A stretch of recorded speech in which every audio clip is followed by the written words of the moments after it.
Hello guys, Pooja ma'am here. We will continue the next lecture of the chapter 4 determinants. In the last lecture मैंने आपको बताया था कि determinant को solve कैसे करते हैं, डिटर्मिनेंट होता क्या है, और मैंने आपको ये भी कहा था कि we have 6 ways to solve it, but just we have solved the sum by this same sum we have done by only expanding by r1 alone.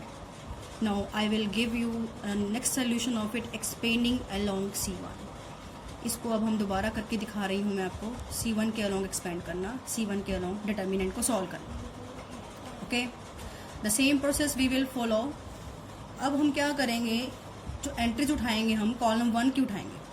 For example जैसे ये एंट्री है हमारे पास A11, that is A11 here, that is A21 लिख दिया मैंने यहाँ पे, A31 लिख दिया मैंने यहाँ.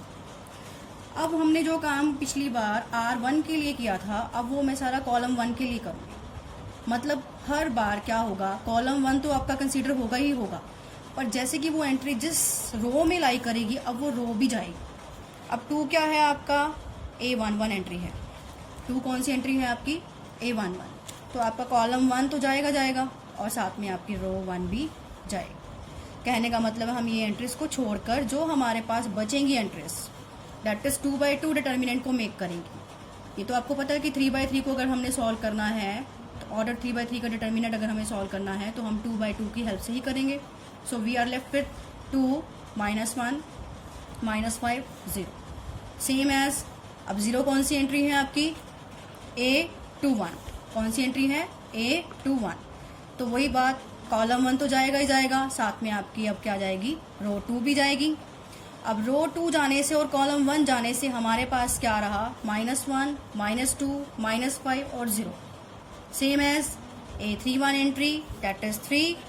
अब A31 के जाने से भी क्या हुआ, कॉलम 1 तो हर बार जाना ही जाना है. I am saying again and again guys. अब हमारे पास क्या होगा, रो 3 भी जाएगी. मतलब रो 3 की एंट्रीज और कॉलम 1 की एंट्री जिसमें वो 3 लाई कर रहा है, उन एंट्रीज को हम छोड़ देंगे. जो हमारे पास बचेगा वो हमारा 2/2 का डिटर्मिनेंट बनाएगा, -1 -2 2 एंड -1. सेम है जैसे हमने लास्ट लेक्चर में सॉल्व किया था, वही हम सॉल्व करेंगे. 2 × 0 minus sign, cross multiply of these one, that we get this. Same as -1 × 0 -5 × -2, that is -10. +3 -1 × -1 1 2 × -2 -4. पर मैंने आपको कहा था कि सेंटर में हमेशा माइनस आएगा, तो -+4. और लास्ट लेक्चर में हमने ये भी डिस्कस कर लिया था कि यहाँ पे साइन कैसे आ रहे हैं. अब ये एंट्री कौन सी है आपकी, A11. तो ये कौन सी एंट्री हुई, -1 की power 1 + 1. So that's why we have +2. Okay, this one entry is 2 1, तो -1 की power 2 + 1. So we have -1 here. A31 entry -1 power 3 + 1, so we have +3. ये मैंने लास्ट लेक्चर में भी डिस्कस कर लिया था और अब दोबारा आपको बता रही हूँ.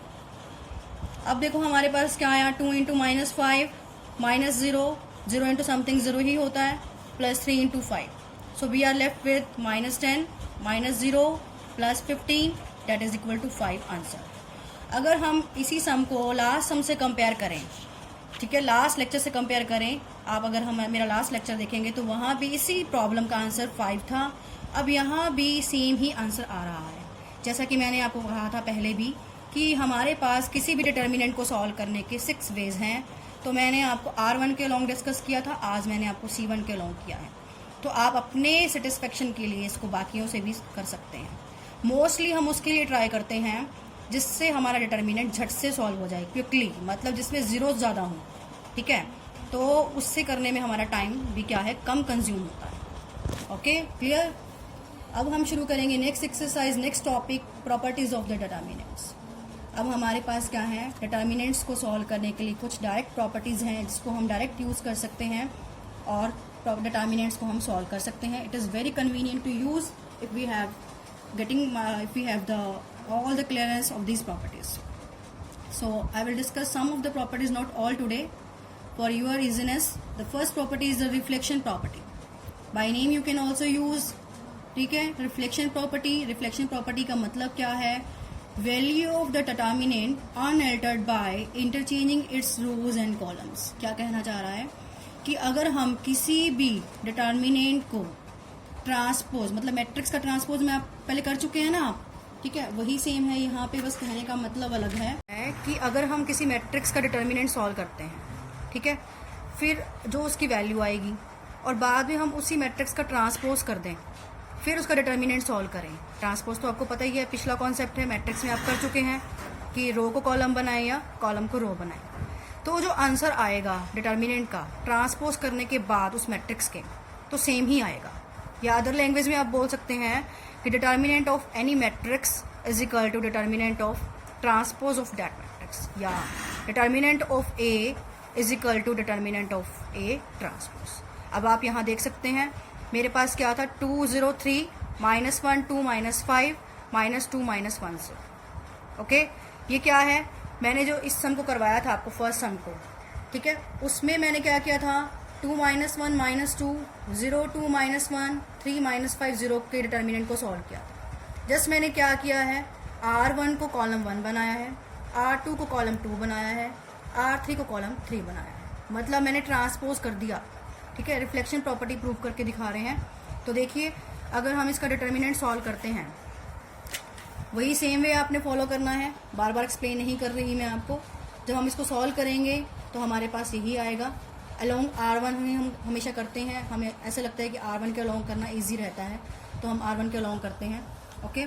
तो देखो, अगर मैंने अब इसको R1 के अलोंग किया, मतलब 2 0 3 को कंसीडर करके सॉल्व किया, तो मेरे पास सॉल्व करने के बाद 2/2 के डिटर्मिनेंट में ये वैल्यू रहती है। After solving this we have now 2 × 0 -5 -0 × something 0 +3 × 1 + 4, ठीक, दैट इज -10 प्लस 0 तो खत्म क्योंकि 0 की कोई वैल्यू नहीं है, +15, तो हमारे पास क्या रहा, 5। अब यहाँ देखिए, यहाँ भी 5 है, और जो मैंने पहले इस मैट्रिक्स के डिटर्मिनेंट को सॉल्व किया था, तो वहाँ भी क्या था, 5 था। ये कौन सा मैट्रिक्स था, ओरिजिनल, ये वाला, ठीक है। अब इसमें और इसमें क्या फ़र्क है, इन दोनों में सिर्फ यही फ़र्क है, यहाँ पे मैंने ट्रांसपोज कर दिया, ठीक। तो रिफ्लेक्शन प्रॉपर्टी हम डायरेक्ट वहाँ यूज़ करेंगे, जहाँ हम इसके एप्लीकेशंस, मतलब इसके सम्स को करेंगे, वहाँ पे हम डायरेक्ट लिखेंगे यूजिंग रिफ्लेक्शन प्रॉपर्टी। क्लियर। चलो हम नेक्स्ट प्रॉपर्टी चलते हैं। नेक्स्ट प्रॉपर्टी पे क्या है, स्विचिंग प्रॉपर्टी।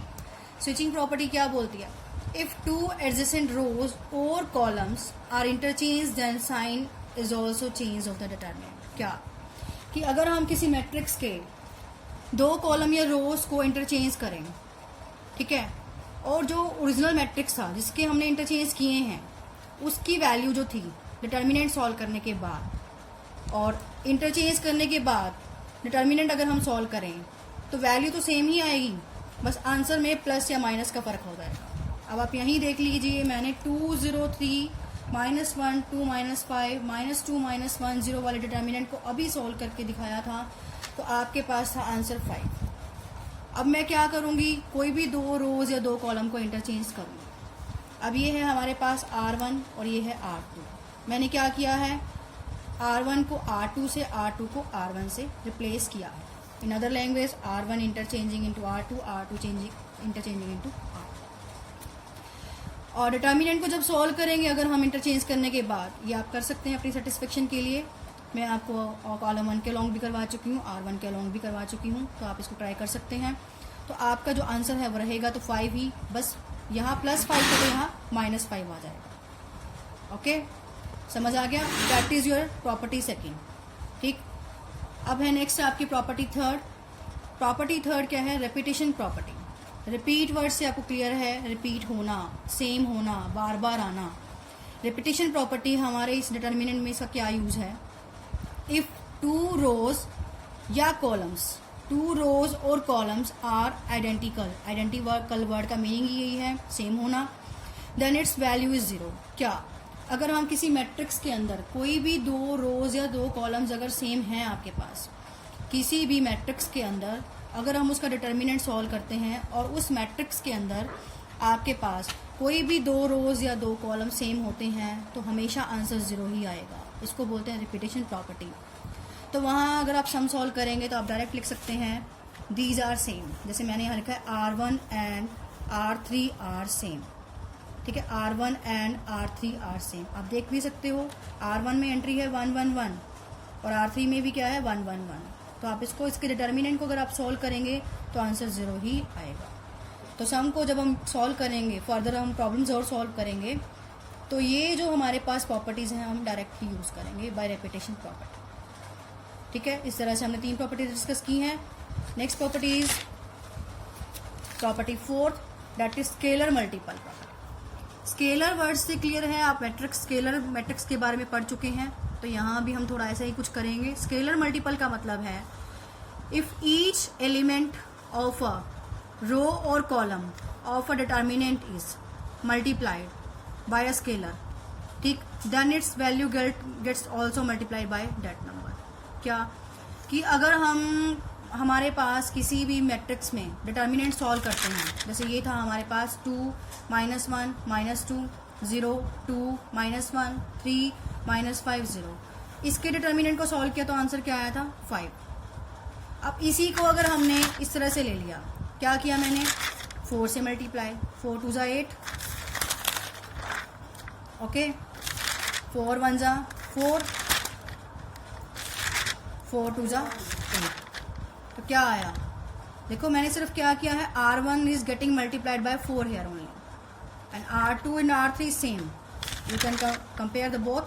यहाँ पे क्या है 2 -1 -2 और यहाँ क्या है -8 -4 -8।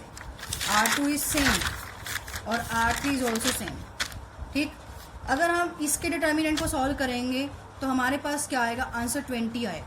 जैसे कि प्रॉपर्टी में बोला गया है कि अगर हम किसी भी रो को या कॉलम को किसी भी नंबर से मल्टीप्लाई कर दें और डिटर्मिनेंट अगर हम निकालते हैं तो आंसर में भी उतना ही मल्टीपल हो जाता है, ठीक है, सेम है ना। If each element of a row और column of a determinant is multiplied by a scalar then its values also get multiplied by के।